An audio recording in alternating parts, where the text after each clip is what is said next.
Conscious parenting is really hard. It's hard because you're making all these decisions every single day and you're tired. You're new to a lot of it, especially if you're a first-time parent.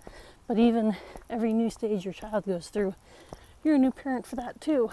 And trying to be conscious about your parenting, trying to make decisions based on thought-out processes, it feels like sometimes you don't even get a minute to recognize that you need a new decision. And you just got to make one. And then if it survives, if you survive that decision, well, that's easier because you already know how that goes. But constantly reevaluating the way you're parenting in the process, it's exhausting, but it's so worth it because it's the way you're most likely to end up where you want to be. Now for me, for my husband and I, we really want to have a good relationship with our kids. We really want to do things that they're going to remember positively as much as possible.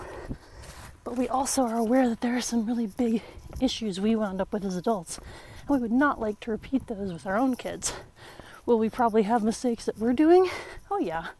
Our kids will end up with our mistakes, unfortunately. Can't prevent that entirely. But if you choose to go about it consciously and not just go by habit or by tradition, but choose to think about what you're doing as a parent as often as you can, and not to fill yourself with guilt or shame if you make a mistake or realize something's messed up, but to just keep going, to keep trying. When that's the attitude you take, you see good results eventually.